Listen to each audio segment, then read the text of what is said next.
Hi, this is Sarah, and today I wanted to share with everybody a little project that I've been working on where, out of necessity, I had to make a DIY light box. My mom has a call for entries for a show coming up, and the theme is man and nature.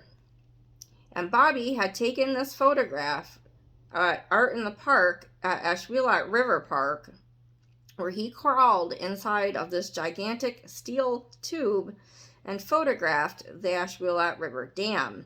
And I thought it was just the most perfect picture. And I tried to at first freehand draw it just on a grid like I usually do, but my hands are just so shaky that I was having quite a hard time getting all the curves right. And my mom's like, well, just start with something small.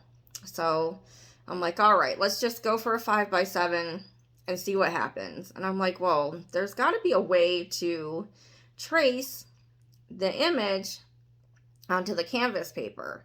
And I went through quite the problem-solving solution to come up with exactly how to do this to get it to here. And I'm going to show you what I did. Well, first, that's the end product, the little 5x7 that I did. And I was quite pleased with the way it came out. But as you can see, that was the top of the box. And first, I had to figure out how to trace the photograph onto the tracing paper. So I ended up going to the Google Play Store, and I tried out quite a few different apps, and I found one called Tracing Paper Sketching, which allows you to lock your phone screen so that you could trace an image. Well, it was just way too small, and that wouldn't have worked. And I, luckily, have a Chromebook, and it's a touch screen where you can download the app from the Play Store. And I'm going to show this to you guys right now.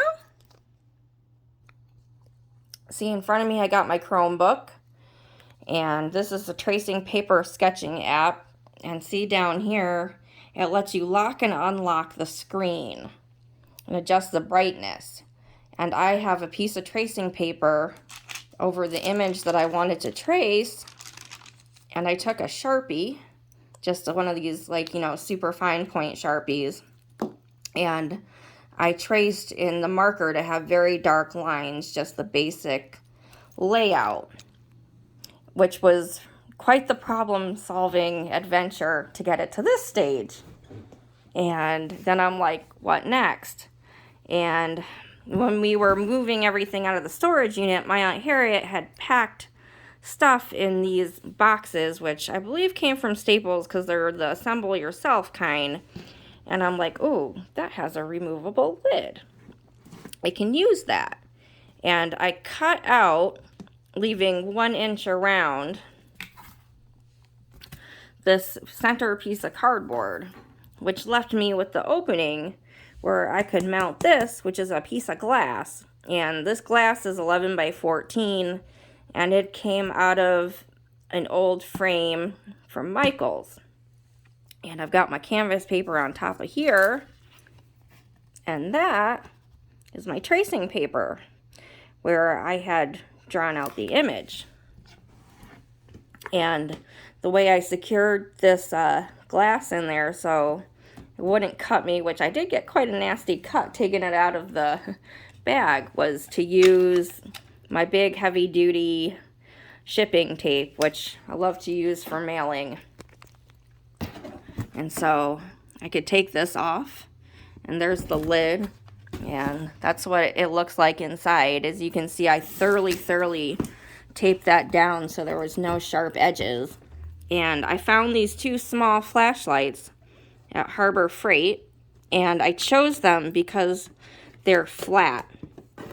And this is a piece of poster board, and underneath the poster board, I've got a couple beer boxes and another piece of cardboard where I made a flat shelf. And I was able to trace that onto the canvas paper and then do this little oil painting. And it greatly reduced my frustration. And that's how I made a little light box. And, you know, we're not all perfect when it comes to drawing, and sometimes, you know, we do struggle and we need to find solutions to the problem. And a lot of times I can just go and freehand stuff, but sometimes when you're working with a really, really complex image, it's nice to be able to trace something.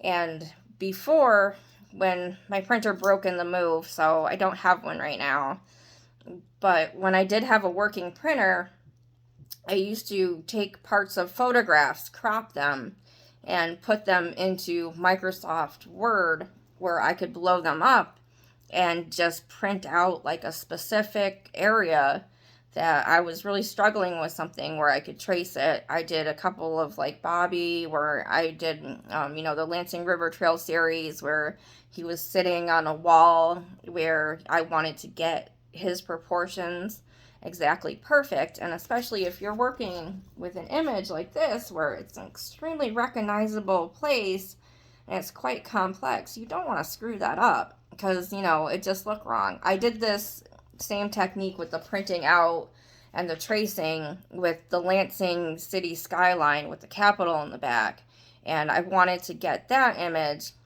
exactly dead on because, you know, that would just be embarrassing for, you know, someone to go, oh, that dam's not in the right place, oh, that building's over there, and it's crooked, and it's not the right size. So sometimes we all just need a little tool to help us out.